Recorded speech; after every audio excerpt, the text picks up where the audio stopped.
हम बैठे हैं इस समय बस्ती जनपद के कुसौरा बाजार स्थित Sumitra clinic and research centre में। हमारे साथ होम्योपैथी चिकित्सा महासंघ के राष्ट्रीय सचिव और आरोग्य भारती गोरक्ष प्रांत सचिव वरिष्ठ चिकित्सक डॉक्टर दीपक सिंह जी। आइए डॉक्टर साहब से हम जानते हैं कि ठंडक के इस मौसम में हमें किस प्रकार की दिनचर्या और भोजन का सेवन करना चाहिए।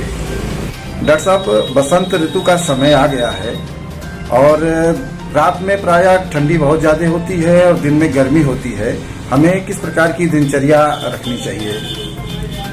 जी, अगर दिनचर्या की बात की है तो सबसे जरूरी ये होता है कि हर व्यक्ति को 6 से 7 घंटे प्रॉपर अच्छी नींद लेनी चाहिए उसे, और कोशिश ये करना चाहिए। आजकल का जो आदमी का हाइजीन हो गया है, जो तौर तरीका है, वो लोग देर रात तक काम करते हैं, तो कोशिश ये करना चाहिए कि जल्दी हमें सो जाना चाहिए और प्रातःकाल सूर्योदय से पहले उठना चाहिए। और उठने के बाद सबसे पहले हर व्यक्ति को गुनगुना पानी 1 गिलास 2 गिलास लेना चाहिए उसको, और उसके बाद अपना नित्य क्रिया वगैरह करने के बाद और उसको कोशिश ये करना चाहिए कि अपने उसमें आहार में उसमें अंकुरित चीजें को शामिल करना चाहिए, जैसे अंकुरित चना हो गया या फिर मूंग हो गया अंकुरित, तो इसका विशेष महत्व है। डॉक्टर साहब, रोग प्रतिरोधक क्षमता बढ़ाने के लिए किन किन खाद्य पदार्थों का सेवन करना चाहिए? जी, रोग प्रतिरोधक क्षमता के लिए सबसे जरूरी ये होता है कि आदमी मौसमी फल का सेवन करे और मौसमी सब्जियां। अभी जैसे इस समय है पालक, बथुआ, इन सारी चीजों को हमें अपने उसमें शामिल करना चाहिए।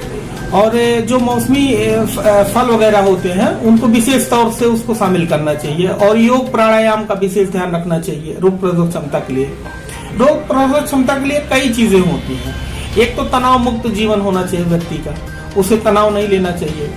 तो ये ऐसी कई चीजें हैं जिसको शामिल करने से हमारी रोग प्रतिरोधक क्षमता अच्छी हो सकती है। डॉक्टर साहब, प्रायः देखा जा रहा है कि इस समय ठंडी से बचाव के लिए खासकर युवा वर्ग नशे का सेवन करता है, जैसे सिगरेट और शराब, इन सब का सेवन करता है। ये इसके बारे में आप क्या कहना चाहेंगे? जी, ये खैर इसका कोई महत्व नहीं है कि ऐसी चीजों को सेवन करने से हम ठंड से बच सकते हैं। और आपने बिल्कुल सही कहा कि लोग ब्रांडी वगैरह और इस तरह से विस्की रम वगैरह का सेवन करते हैं, जो प्रायः कार्डियक अरेस्ट के लिए सबसे बड़ा रिस्क फैक्टर है। अगर आप ब्रांडी ले रहे हैं और अल्कोहल के साथ में आप सिगरेट वगैरह सेवन कर रहे हैं तो कार्डियक अरेस्ट का खतरा ऐसे लोगों में ज्यादा होता है। तो कोशिश ये करना चाहिए कि हमको इन सारी चीजों से दूर रहना चाहिए, और इससे इम्यूनिटी भी वीक होती है और व्यक्ति को आगे चल करके जो है उसको हार्ट की प्रॉब्लम हो सकती है।